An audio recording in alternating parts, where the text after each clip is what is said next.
All right, guys, welcome back. I got another video coming up on how to get your contractor's license in California. All right, this here is not going to be a study guide. This is just to show you guys the basic necessities to get a license in California, okay? Doesn't matter what license you're going to get, whether it's a class A, a B, or a C. This is all going to fit in the same plan. Now, depending on obviously what you're going to do, you're going to have different requirements, but this right here is going to cover pretty much everything, and it's going to cover most of the questions that people have. Okay. All right. So intro. This will be a step-by-step guide on how to get your license in California. It will not be a study guide, but just what's necessary and how to go about getting a license in California. I'm doing this to show you guys that it's not difficult. The difficult part is to know how to run a business and have a good clientele, and of course making money, right? Because that's the most important part here. You're not trying to do this for free. So there are two exams when it comes to license. One of them is going to be for the law and business portion, and one of them is going to be your trade. If you don't know what a trade is, right? Because a lot of people, they just think of construction as a whole. It can also be known as the job you do within the construction industry. So you could be a painter, you could be a drywaller, a plumber, electrician, a HVAC. You could install elevators. That is all a trade, right? Carpentry, same thing. Anything in construction that has its own specialized job, that's a trade, okay? So I have study guides on my channel that help in passing the law and business portion on the exam. As of now, I will be making a new study guide as every year there are changes. Right now, there's a new one coming out that I got working on for the 2025, right? I did some Q&As, but that's a different story. And people are asking me if those are the same questions that are going to be on test. They're not, okay? They're just examples of the questions, right? It'd be illegal for me to, I wouldn't even know where to get them, but even if I did, it'd be illegal. So anybody asking if that's the same one, it's not, okay? They're just practice questions. You can probably go online and figure some out yourself, okay? So it's just getting that out there. All right. This year, the limit a person can contract without having a license is now $1,000. Okay. So I made some Q&As. Like I said, I didn't have this information right away. So I'm barely getting it because the guide barely came out like about a month ago. So just letting you guys know. So back then it was $500 max you could charge without a license. Now it went up to $1,000, right? And I would imagine this is because of inflation. So now it's $1,000. Okay. Who needs a license in California? That would be any person doing construction projects priced at $1,000 or more. This includes labor and material. The $1,000 cannot be broken down into payments to avoid this limit, and it cannot be separated from labor or materials. If you do portion by portion, for example, if you charge room per room, right, or a little project to avoid the $1,000 limit, that's illegal, okay, and you will be breaking the law. Okay, who is considered a contractor? A contractor is any person consultant to an owner, builder, firm, association, organization, partnership, business trust, corporation, or company who or which undertakes, offers to undertake, purports to have the capacity to undertake or submit a bid to construct any building or do a home improvement project or part of thereof. So any person that says, hey, I can do this for this much, any person that says I have experience in this, and they actually have the backup to, the skills I get to back it up, they would be considered a contractor. Okay, so even if you're not licensed, you're considered a contractor. Now, just because you're considered a contractor, that does not mean you shouldn't get a license. Okay, because it's the wording you guys got to know. Okay, handyman, for example, right? That's a person that solicits work in California.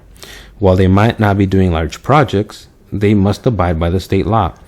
They would be considered contractors in the state of California and subject to the law. So any contractor doing work more than $1,000 or more needs a license. Typically, if you're going to be a handyman, you'd kind of know a little bit of everything. You'd probably want to go for a general B license. Not that you're building anything, but since you're going to be doing a lot of different work. Okay, why do you need a license in California? Pretty much it's to do work that's worth more than $1,000. You're also going to have to pay taxes legally, right? So you don't have to take under the table, right? Pretty much cash. So you can do everything legit, right? Because you want to be able to spend it. Okay, protection from clients that are not willing to pay you. Obviously, you could put liens on their property, and you have lawsuit protection if you're in the right. You can employ employees and run, obviously, a larger business. You avoid issues with the state, such as criminal penalties and costly civil penalties. So you avoid, possibly going to jail. You avoid possibly having to get charged $15,000, $25,000, etc. What are the requirements to get a license in California? There are no educational requirements. So even if you don't have a high school diploma, you can still get a contractor's license, okay? You do not have to go to a license preparation school as long as you actually study my prep videos and actually know your trade. Now, even if you don't study my prep videos, that's fine. If you go to the CSLB website and you look up your trade, you're going to find that they offer they don't, not for free, but they throw you in the right direction of what books to buy, right? They're expensive, honestly, but if you don't know your trade from the ground up, I would recommend you go that route. For the law and business, they also have a study guide as well. And again, you're gonna have to buy books. They're expensive, right? So I'm just letting you guys know. Or you guys can study my YouTube videos and see what you guys get out of them. And if not, study somebody else's. It's fine with me. Again, you'll need to be at least 18 years old. You need to have a valid social security number or a valid individual taxpayer identification number, or known as an I-10. You need to have at least 4 years experience within the last 10 years as a journeyman, a foreperson, a supervising employee, or contractor in the trade being applied for, or you get a qualifier for the license who has the experience. You will be required to provide proof of experience using letters, photos, videos, testimony from contractors, supervisors, clients, and co-workers, etc.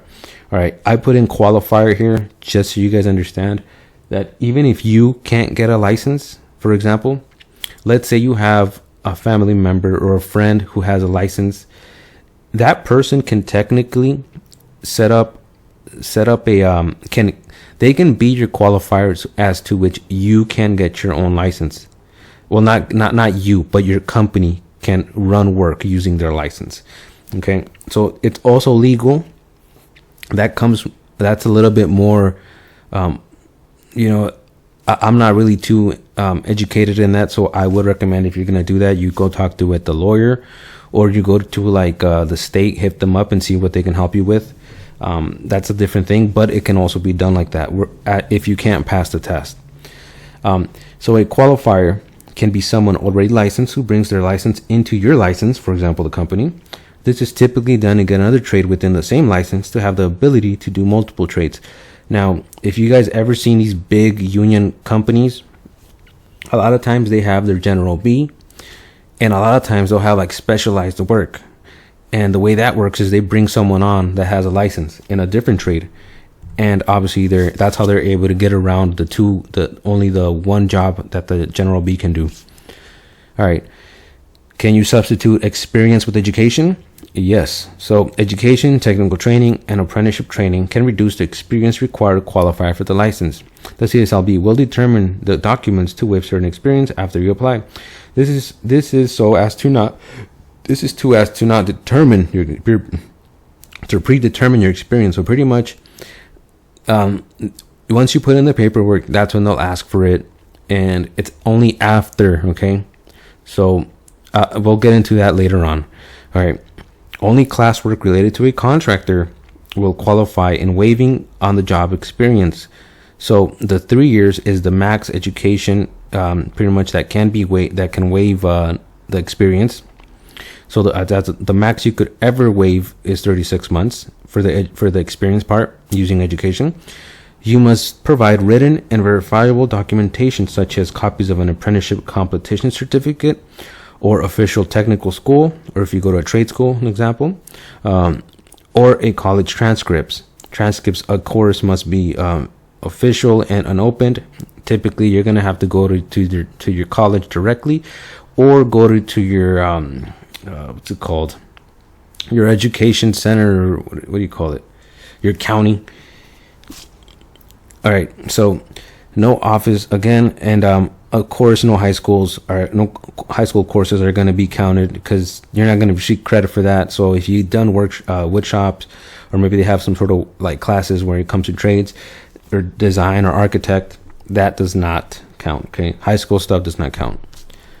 All right, so here I'm going to list a couple things that the state says that they can qualify. So if you have a degree in construction management, you can waive the 4 years all the way up to 36 months, so 3 years. So you only have to work 1 year as a journeyman. So that's a pretty good deal. If you have a master's in business, it'll be up to 24 months. If you have a construction management associates, it'll be 18 months. Anything other than that, it'll only be 8 months. So if you have an arts degree, that also counts. If you have an associate's, it's the same thing, but that'd be 6 months. If you have individual college classes that you've taken in the past, the max they can do is 6 months. But again, that'll be a case by case. If you have gone through an apprenticeship, that can waive your limit all the way from 24 to 36 months, depending on the classification and the program that you took. And typically, the only one that I've ever seen that really does help you out is the union one. Okay. Technical training waives some minimal credit with transcripts, but very little. And if you have military experience, that can also waive the experience requirements, but this will only be done on a case-by-case basis. And of course, it has to be within the job itself. What are the requirements to get a license in California? You must pass two exams, like I mentioned before. One is going to be law and business, and the other one is going to be a trade. Both exams will be taken on a computer, okay? So no paper quizzes anymore. If you want to do a limited specialty trade, you'll only have to take the law and business exam. And specialty trades, I don't really get into those. If you want to look them up, go to the CSLB website and look up limited specialty trades. Pretty much your best bet is not even to get that, it's just to get your own trade. All right, when your application has been posted, right? So you've set up everything, the CSLB will send you a notice to schedule for an exam. That's when you'll get your date, your location, and everything. All right. CSLB has authorized centers throughout California, and they'll send you to the closest one depending on your location. The CSLB may allow you to use a translator to read the exam, but the translator must be pre-approved in advance. So, for example, let's say you speak a different language other than English, because you will get the test in English. Let's say you can understand it and you can read it, but you might need someone just to kind of give you like a little pointer on what a certain word means, right? Or maybe you don't know English at all, right? You can get a translator. The translator, though, you're gonna have to contact the CSLB and let them know you're gonna be bringing someone in. They're gonna check who they are. Obviously, they don't want for them to do the test for you, and they're only gonna be allowed to read you the question. They're not gonna be allowed to give you answers. Okay, so they can read the answers that are there for you, and you'll have to decide what you want to choose. All right. If you fail to appear for your exam, you must pay a non-refundable $100 scheduling fee. The fee may be waived once with documented evidence of a medical emergency or other circumstances beyond your control. So, who is considered a qualifier? Before a license is issued, a qualifier must take and pass all required exams, or qualify for a waiver. That's using another qualifier, right? You get someone else with their license to help you out with that, or license in another state that the California accepts. So if you have a license in another state that the state of California considers equal to in terms of like the legality of it, and they do the same, they have the same strict measures, California can technically waive you the exam, and you can just get your license. But again, that'll all depend on what you have. All right. And of course, a qualifier, which is the person going through all this, is going to have to do a criminal background check. Okay. After the license is issued, a qualifier is responsible for exercising direct supervision and control of a construction operation, as well as other workmanship issues on the job. You will be responsible for any issues based on the job, business, and employment matters. Prime contractors are responsible for subcontractors' work. Primes can be specialty contractors who sub out work too. Okay, not just general contractors. So remember, all this is saying is, once you get your license and you become a qualifier, that means you're going to be responsible for everything that goes good and everything that goes bad. Okay, so again, and if you know what that means, it means you could get sued. All right, types of business entities. This is now a little bit more into detail on the types you can get. This is when a license is now passed to a contractor or business. You will need to decide what type of business model you'll want your license to be. The most basic ones that I know are sole ownership or sole proprietor. That means the license is given to you. You are the license, okay? You are responsible too. If you get sued, your license isn't getting sued. You're getting sued. All right. As corporations are a protection shield, okay? The only difference between a corporation would be a C and an S. Each one does the taxes differently.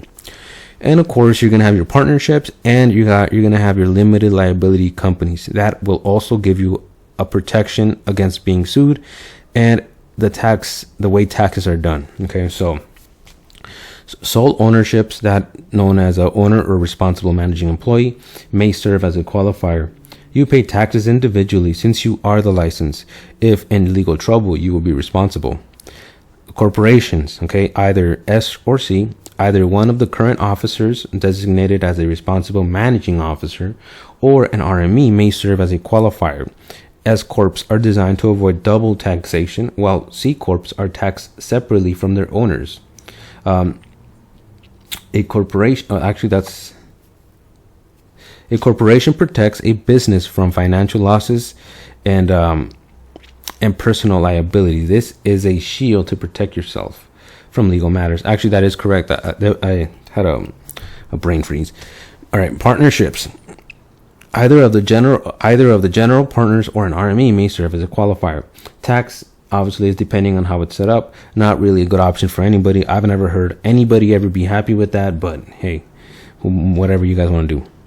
Limited liability companies. All right, a responsible managing member, a responsible managing office, a manager, RMO or RME may serve as a qualifier. LLCs pass through taxation, which means the business income is reported on the owner's personal tax return and protects the owner's assets from the LLC's legal issues.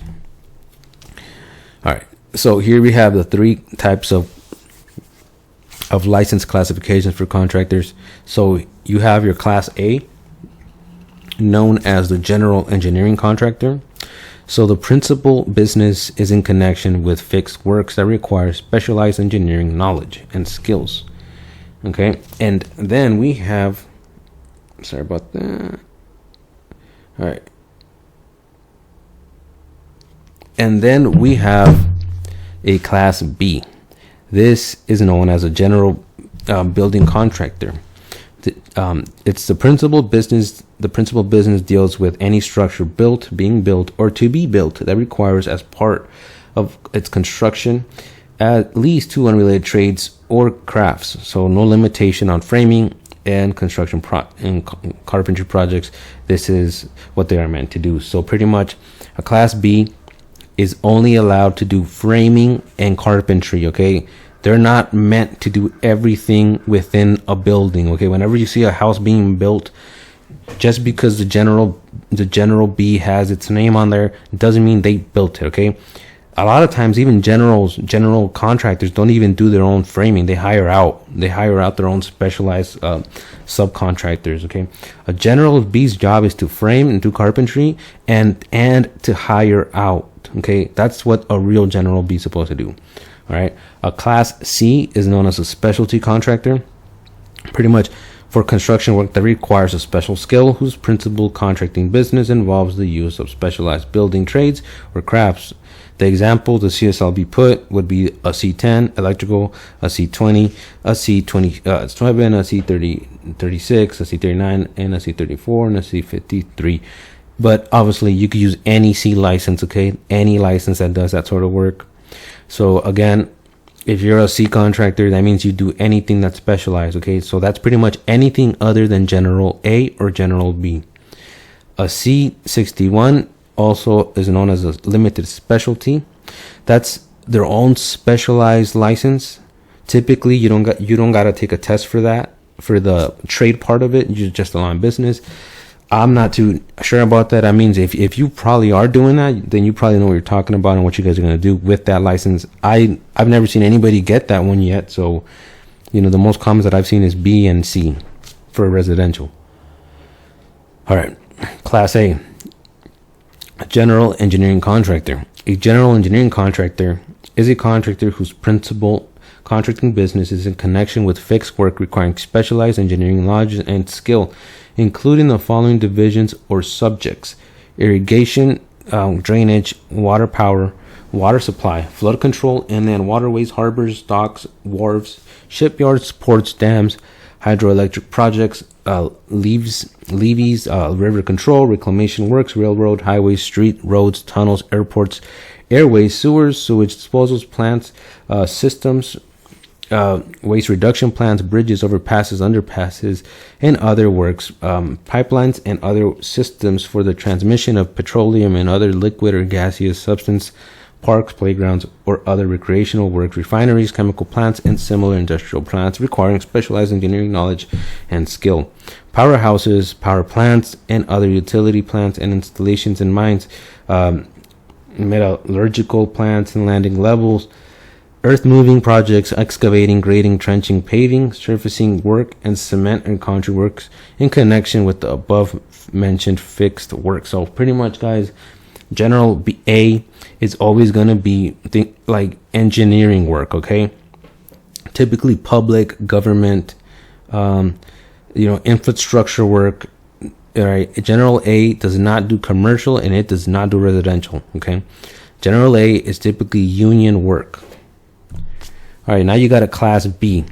This is, again, a general building contractor, except as provided in this section. A general building contractor is a contractor whose principal contracting business is in connection with any structure being built or to be built for the support, shelter, and enclosure of persons, animals, cattle, or moved property of any kind, requiring in its construction the use of at least 2 unrelated building trades or crafts, or to do or superintend the whole or any part thereof. A general building contractor may take a prime contract or a subcontractor for a framing or carpentry project. However, a general building contractor shall not take a prime contract for any project involving trades other than framing or carpentry unless the prime contract requires at least 2 unrelated building trades or crafts other than framing and carpentry unless the general building contractor holds the appropriate license classification or subcontracts with an appropriate licensed specialty contractor to perform the work. A general building contractor shall not take a subcontract involving trades other than framing and carpentry unless the subcontractor requires at least 2 unrelated trades or crafts other than framing and carpentry, or unless the general building contractor holds the appropriate license classification. The general building contractor may not count framing or carpentry in calculating the 2 unrelated trades necessary in order for the general building contractor to be able to take a prime contract or subcontract for a project involving other trades. So pretty much, guys, remember, all this is saying is general B, they can be the person in charge of running the project. They can be the prime contractor, the person subcontracting work, or they can also be subcontracted to doing framing or carpentry projects. That's all this is saying. All right, this is important right here because this is something that people seem to forget, and this will be on the test, okay? So, no general building contractor shall contract any project that includes a C-16 fire protection or a C-57 well drilling unless the general building contractor holds the specialty license or subcontracts with the appropriate license contractor. All this is saying is a general B cannot do a C-16 or a C-57 work at all unless they are licensed with that or they hire out. If they're caught, it's a big no-no. All right, Class B, residential remodeling contractor. This is a new license that was made specifically for remodeling, okay? The difference is the general B can build, okay? the residential can only add on to what's there or remodel it. They cannot build from ground up. Okay, so a residential remodeling contractor is a contractor whose principal contracting business is in connection with any project to make improvements to or on or in an existing residential wood frame structure, and the project requires the use of at least 3 unrelated building trades or crafts for a single contract. A residential remodeling contractor may take a prime contract for trades or crafts which may include but is not limited to the following: drywall finish, carpentry, flooring, insulation, painting, roofing, repair, siding, tiling, installing, repairing electrical fixtures, pretty much everything that can be done in a remodel. Okay. A residential remodeling contractor shall not take a contract unless the contract includes at least 3 or more unrelated trades or crafts. A residential remodeling contractor may self-perform its contract or may subcontract any of the trades or crafts to appropriate licensed subcontractor or subcontractors. A residential remodeling contractor shall conduct its contracting activity in accordance with the following restrictions. A residential remodeling contractor shall not contract a project that includes the following trades or crafts unless the contractor holds the appropriate license classification or subcontracts with an appropriate licensed contractor. So again, they can't do the C10 and they can't do the C57. Now the remodeling, since it's typically you're working on old homes, you cannot do the C22, which is asbestos abatement. Okay, you got to get someone that's licensed or have the license yourself to do it. All right, a residential remodeling contractor shall not contract to make structural changes to load-bearing portions of an existing structure, including but not limited to footings, foundations, or load-bearing walls or partitions and roof structures. Remember, they can't do anything other than what's already there. A residential remodeling contractor shall not install or replace or substantially alter or extend electrical, mechanical, or plumbing systems or their component parts or the mechanisms or devices that are part of those systems unless the residential remodeling contractor holds the appropriate license classifications or subcontracts with an appropriate licensed contractor. The residential remodeling contractor may contract to make a minor alteration to existing electrical, mechanical, and plumbing systems to effectuate the purpose of installing, repairing, or replacing electrical and mechanical and plumbing fixtures, provided that the contract requires the use of at least 3 unrelated trades. So pretty much, remember, they cannot do a bunch of other stuff. They can only work with what's there. Okay, so a C specialty contractor, which is what I think most people are looking for. A specialty contractor is a contractor whose operations as such are the performance of construction work requiring a special skill and whose principal contracting business involves the use of specialized building trades or crafts. A specialty contractor includes a contractor whose operations include the business of servicing or testing fire extinguishers systems. A specialty contractor includes a contractor whose operations are concerned with the installation and laying of carpets, linoleum, and resistant flooring covering. So those also fit into that. A specialty contractor includes a contractor whose operations are concerned with preparing and removing roadways, construction zones, lane closures, flags, traffic diversions on roadways, including but not limited to public streets, highways, or any public inconveniences. So remember, if you guys have ever seen roads being blocked off, that's also its own specialty contract license to do that too. Pretty much types of business license. So pretty much the license allows contractors who don't have structural framing experience to get a license in California. So again, so B2 license holders must engage in 3 or more trades on crafts on a project, are limited to working on existing residential wood frame structures. B2 license holders cannot make structural alterations to load-bearing walls or partitions, install or extend electrical or plumbing systems, or install or replace HVAC systems. Okay, how to apply. Identify who will be the qualifier, right? So if it's going to be you, or if you're going to be using an RME or an RMO. So a qualifier is responsible for exercising direct supervision and control of the company. All right, so figure that one out. Who's going to be the one applying for the license? So 2, complete the correct application. Okay, you're going to look for the application for original contractor's license. Most will apply using this form.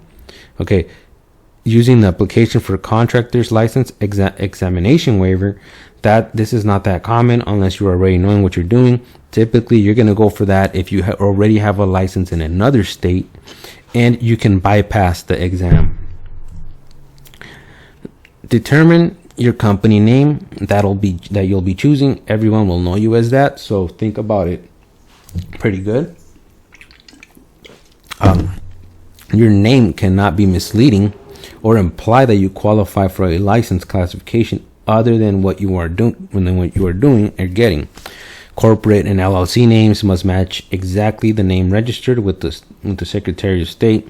If you're going to be going with the corporation or an LLC, obviously you got to get that done before you get to this step. It must be established already. If you're using a doing business as, or known as DBA name, pretty much when you set up that name of the company, you are now going to be known as that, right? So for example, let's say your name is John Smith, right? And let's say the company is going to be called,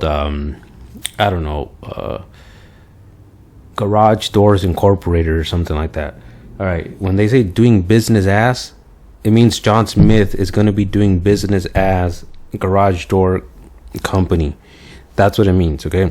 So the names cannot be misleading. So, right. So if you're installing garage doors or doors in general, you can't say that you install flooring. Okay. So it has to match. Right. DBA must be used in all advertising. So that means whatever you choose is going to have to be used all the time, right? So garage doors installations or company, that needs to be used no matter what. Typically, again, you're always going to be using your license number on when you advertise, or else it's against the law. Most common types are typically sole proprietorships because that's what most people get when they first get their license. Then a lot of times what they do then, once they have the experience down on how to run a business, they switch over to a corporation or to an LLC. So again, you're going to have to get certifications that support your work experience. One of this is called certification of work experience form. Okay, that one's online for free from the CSLB website, and you're going to need it. Okay, that's what you'll need to fill out, and we'll go over this in the following slides. Okay, this form will be done by the person who will sign off the work experience. Okay, so if you don't know what that means it you're not going to be the one putting in I did this, I did that, I did this, right? That's not it. The person who does the work, the person that you've worked along with or has worked or have seen your work, they will be the one that will look at it, write whatever they have on their mind about it, and sign and date their work based on you and your work. Okay, so again, the more the better. So use multiple pages if necessary, and multiple personnel to do that for you. If you're a military veteran, all right, some service may waive may waive the experience part and qualifications. You're also going to get about a 50% reduction in the licensing fee, but you'll need again a copy of your DD 214 release. Make sure all your info is correct and you signed and dated, or the application will be sent back for correction. Okay, if you need accommodations, like we talked about the language part, you got to let the CSLB know. If you also need accommodations for hearing, they will also let you know. If you need a wheelchair helper, right, someone that's going to help you maneuver, that sort of thing, but you do have to let the CSLB know. Okay. After the application is sent, a background check will be needed, who must submit a full set of fingerprints. All right, all applicants, whether it's a sole proprietor, corporation, corporate officer, member, an RMO, an RME, a partner, or any home improvement salesperson. They all need a background check, okay? And the background check is going to be done using an electric live scan. These are typically done at tax offices, at notary personnel, like all these locations. If you don't know where one might be, you could go to this website, https /oag.ca.gov fingerprints dash locations, or you could just look up online on Google live scan locations near me, and you'll find there's plenty of them. There's a lot of them. The most common one, like I said, is going to be your tax preparer location. Any of out-of-state applicants, so if you live outside the state, you need to submit a hard copy of the fingerprints, okay? This can take 3 to 6 months, I'm guessing, in your own state. So the best route for that is, if you're trying to get licensed over here, just take a day trip, get that out the way, and then go back to wherever state you're going to be working. And obviously you want to do it here if you want it done fast, that same instant. Okay. After the application is sent, a background check will be done. So criminal convictions, so people who have criminal records, this is where all this information is going to cover it. So I'm not going to go on a case by case thing, because I don't know. I'm not part of the CSLB. I'm not affiliated with them, but this is what they put out there. So if you have criminal convictions, right? If you have a prior record with the law, the CSLB may deny your license if your conviction is substantially related to duties, functions, and qualifications of a contractor, or if the conviction involves fraud or a violent crime. They will not consider violent felony or certain sexual crimes or financial crimes related to construction.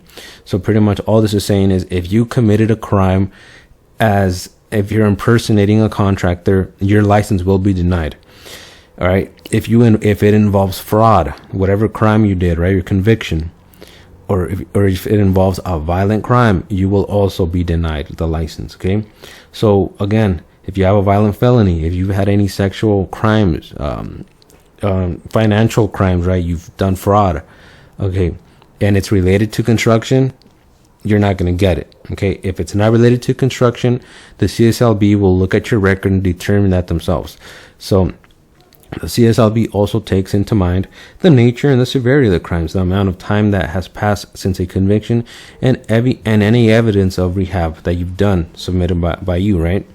If you have this problem, the CSLB pretty much evaluates criminal convictions based on the felonies, right? 7 years from the application date. So let's say you barely applied today, whatever date this is right now when you're looking at this, 7 years passed, right? That's when they'll look at it.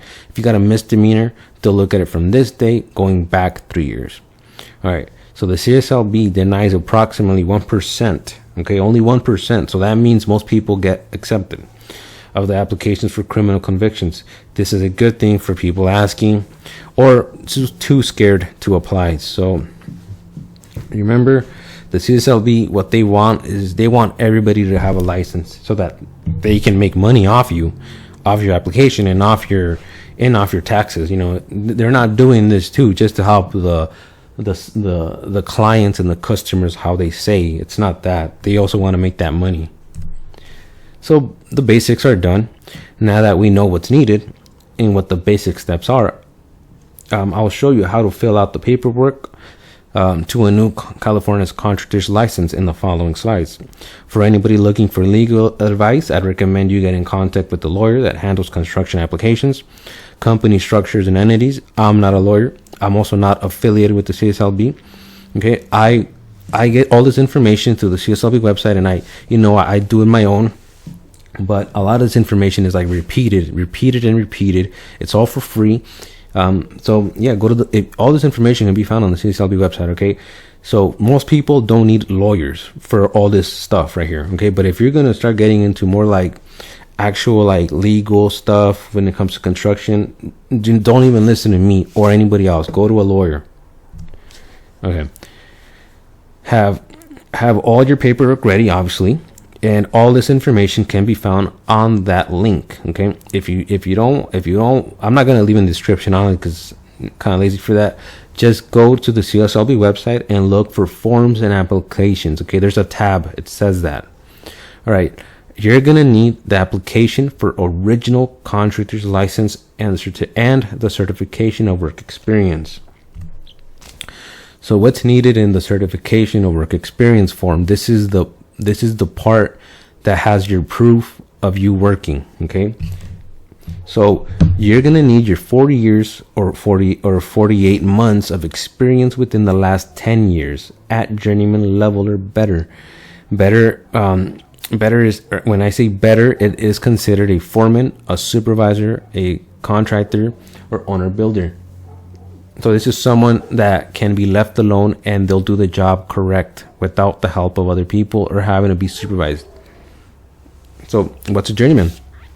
An experienced worker who is fully qualified as opposed to a trainee and can perform without supervision, or one who has completed an apprenticeship. So if you are a union member of any trade, you automatically qualify for all this.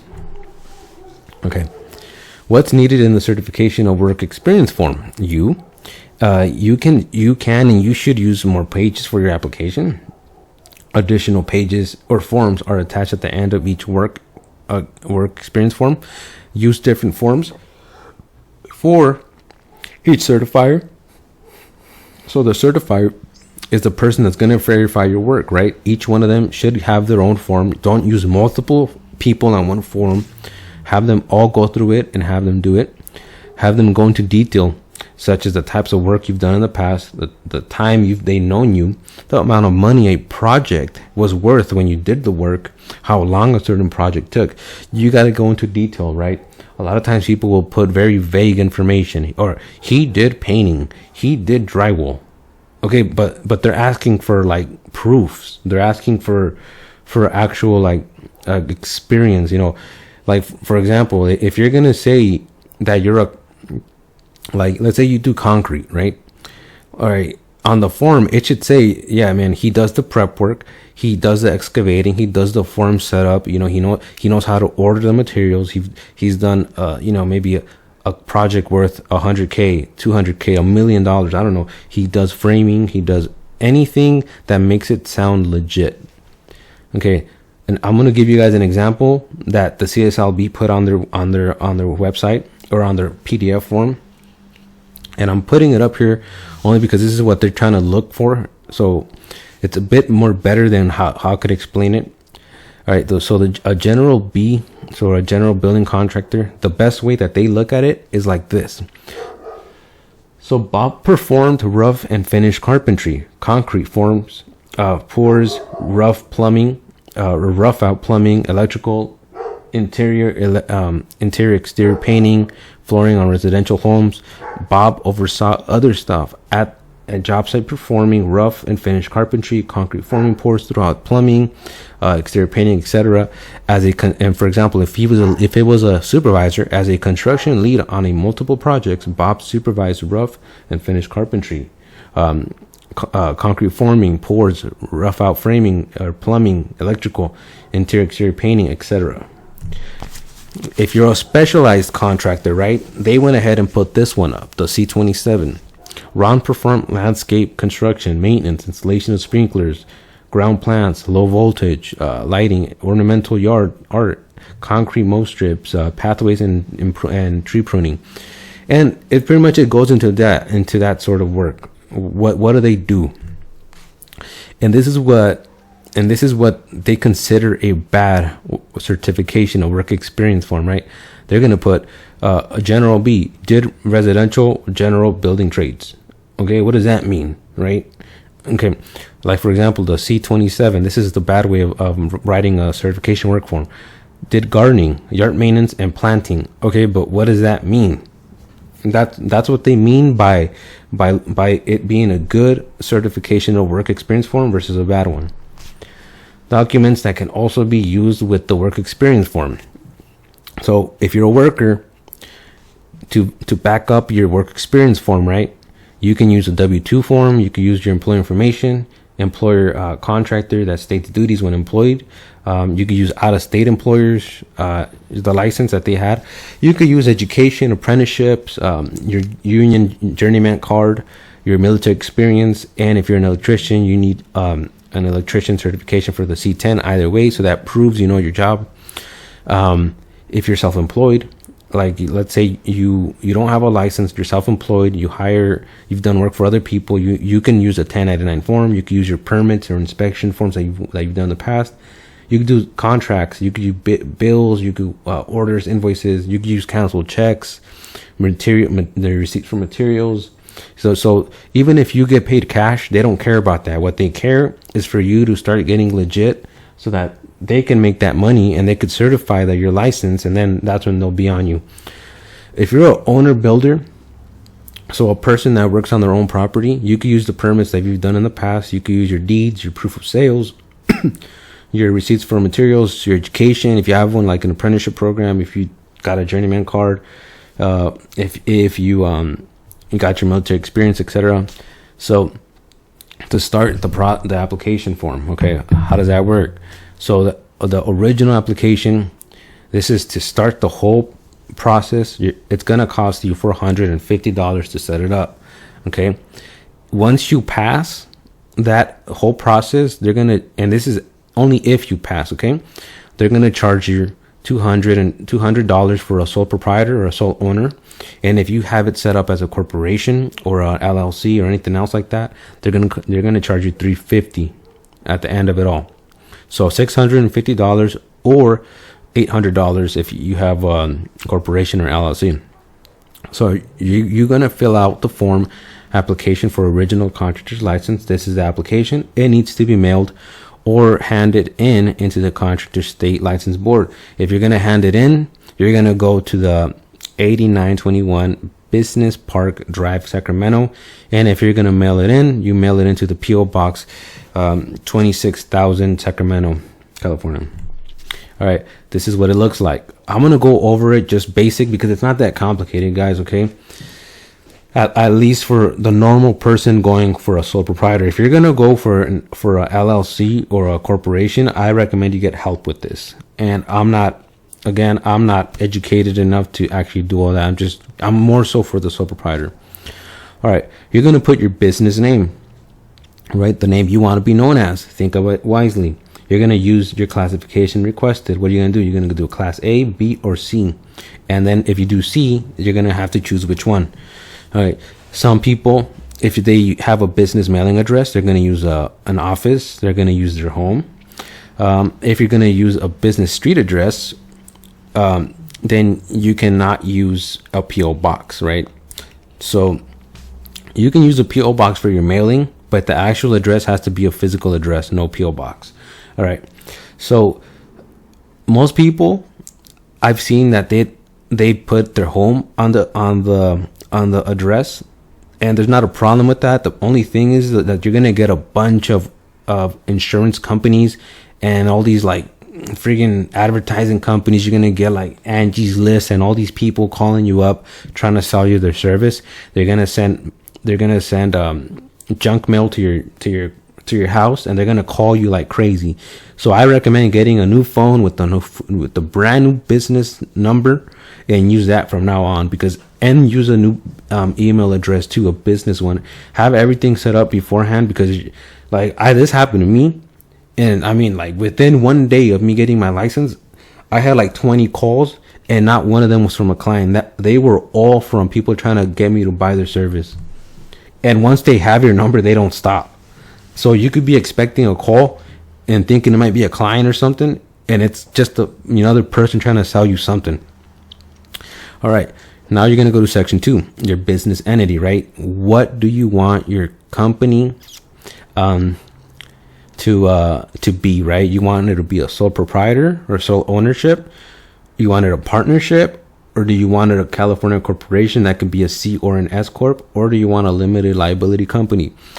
Typically, the easiest route would be a sole proprietor.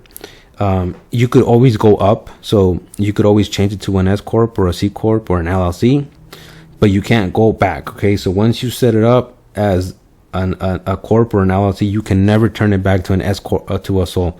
So if you want to do like a sole first, figure out how you're going to run your business and then do it. That's best. If you already have it set up in your mind of what you want to do, you have to set the LLC and the corporation beforehand so that you can get your numbers. All right. This is going to be your information. Okay. This has nothing to do with your business. This is all for you. Okay. So you're going to have to use, and if it's not you, it's going to be the person that you set up to qualify your business. All right. So you need to have your information. So your first and last name, your date of birth, social security, or ITIN. You need to put where you live. You're going to put how much you own, right? So if you've had previous qualifiers in the past, or any of that, if you put nothing, you're going to put 100% and put NA, and you're going to put your driver's license and your phone number. All right. If you're a sole, again, you're going to put sole ownership. If you have anything else, like for a corporation or a limited liability company, you're gonna have to figure out what you are.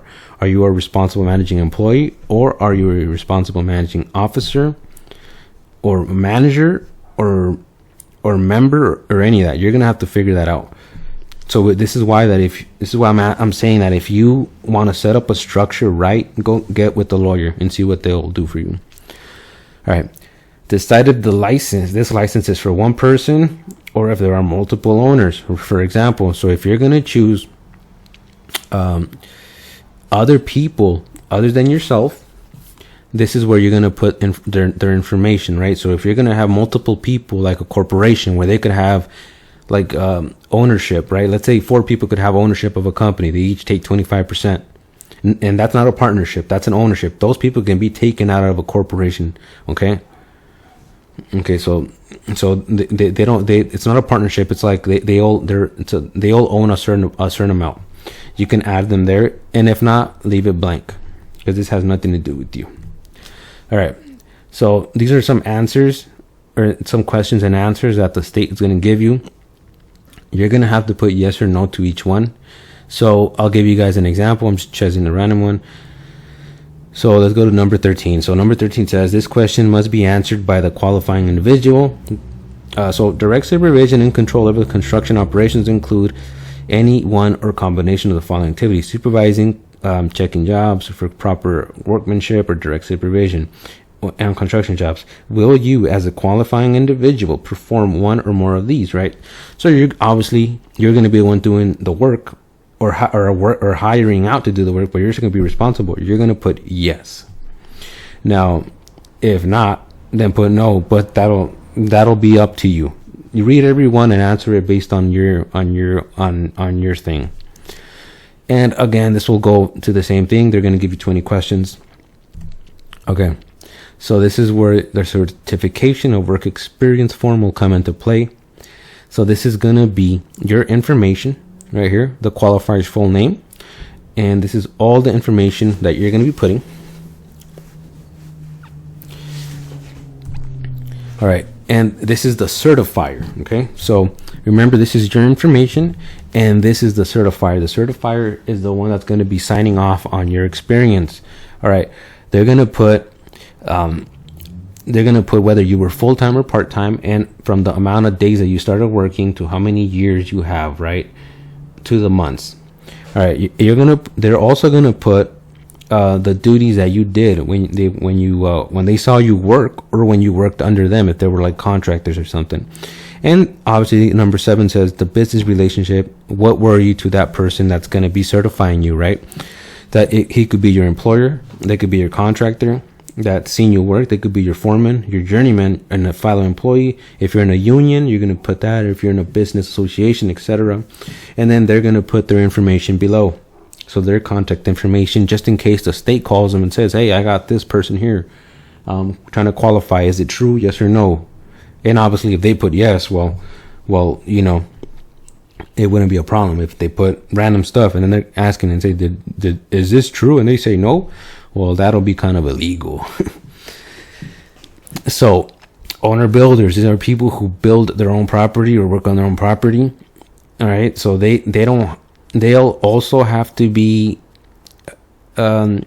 this is their own form. This is not what most people be looking for, but I put this up there just in case. So you're gonna put your information if you're an owner builder, and typically you could only go for a general B.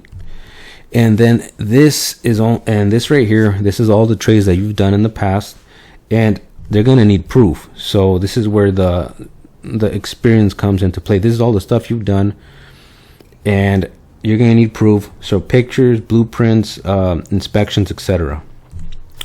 All right. What happens if you pass both exams, right? If you pass both exams, that means you pass. You're about to get your license. So you're gonna pay the initial fee of $200 for a sole owner, or $350 if you have anything other than that. So if you're like a partner, or you're a corporation or LLC or whatever. The license renews every 2 years. So every 2 years you're gonna get something in the mail stating you gotta renew it. You're gonna need to complete the CSLB's online asbestos open book exam. This is just a little book. It's like 10 pages long. It's like really small. It just says that you understand the dangers of asbestos, and that if you come into contact with asbestos, you're gonna follow the law. All right.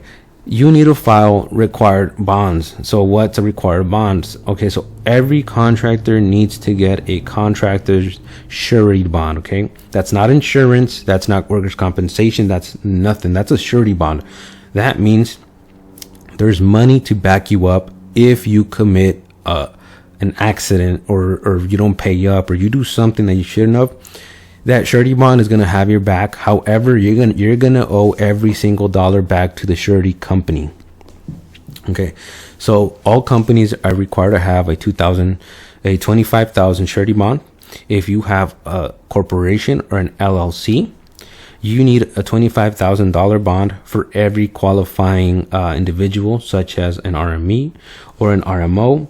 And all RMOs who own less than 10% of voting stock. So any person that you have under your license that owns less than 10%, they all need their own surety bond.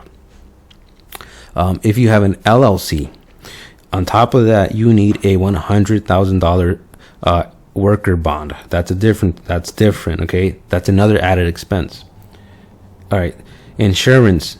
It's not a requirement. However, it is recommended to have a general liability insurance, because most likely if something goes wrong, you will be responsible. So you want protection. All licensees need workers' compensation insurance. So no matter what license you have, everybody needs workers' compensation insurance. LLCs need it whether they have or don't have workers. So that's required. Now, here's where it comes into play, that if you don't have a worker and you don't want to have workers' compensation, right? If you don't have any workers, you can actually not have to pay workers' compensation. The way that is, you're going to have to file a workers' compensation insurance exemption form, okay? That's provided with the CSLB once they hand you in all your paperwork and everything for you to set up the license or do the application. You're going to hand it in, all right, before they give you your license. All right. I did that because I don't have any. So if you don't have any employees, put that you don't have workers' compensation. I mean that you don't have any, so you're not going to pay for that. However, if something goes wrong though, there's nothing to cover you too, right? All right, so getting your license. Typically in 5 to 10 days, business days after issue of your license, the CSLB will send you a wall certificate and a plastic license card. The wall certificate is meant to go for in the office or a legal workplace, and the carry pocket license obviously goes in your wallet, right? You're gonna have the proof on hand. The license will be good for 2 years. Remember, every 24 months, and it needs to be. And you're gonna have to do a check payment. I think you could even pay online too. And they'll let you know. Your license will expire on the last day of the month when it was issued. So if you got it on the last day of January, in 2 years from now, it's going to be on the last day of January. So, okay. So CSLB sends renewals approximately 60 days before the expiration. So put a correct mailing address on the application. So 2 months before it expires, the CSLB is going to give you a heads up so that you can renew it. Okay. All right, now you're gonna have to notify the CSLB within 90 days if you move or change your business address. For example, let's say you had your office in Van Nuys or something, right? And let's say you moved it to Long Beach. Well, you got 90 days, so 3 months to let the CSLB know that you moved. If you pretty much have a corporation or you're doing some changes to your personnel on the license, right? Let's say the partnership split, or maybe a part owner moved out and they're no longer doing work. You got to let the CSLB know that there's a change to your license. Okay. So home improvement salespersons, what's that? That's only select people can solicit. It's the people that can only solicit work, sell, negotiate, or execute home improvement contracts for outside of the contractor's normal place of business, regardless of the contract. They are known as home improvement salesperson. This is a person that goes door to door and tries to sell work, right? So I'm pretty sure you guys have had people knock on your door and say, we do roofing, we do concrete. Or, I see your yard's messed up, but we could help you out with that. That's what a home improvement salesperson is. All right. So official personnel on record, on license, individual contractors, qualifiers, partners, corporate officers, LLC, and managing employees. All those guys can sell work. They don't need a home improvement salesperson because obviously they're the company. But if the CSLB registers a home improvement salesperson, that's HIS, those can represent the company for that company. All right, and they'll need to be certified with the CSLB, and they also need to have their own license for that. Okay, not a contractor's license, but a home improvement salesperson's license, and that can all be done online. So that's it. I know this is a little bit different than with the other study guides. This is just a basic intro, but believe it or not, though, this right here has a bunch of information that's going to be on the test. I wish you guys could understand that almost every sentence that I'm putting here, it's a question. So it's simple if you just remember it. The state isn't trying to trick you. I know some people are saying it's hard, it's all this, but it's just memorizing, honestly. So I don't know what to say other than that. So again, so pay attention, take some notes, and I'll catch you guys later.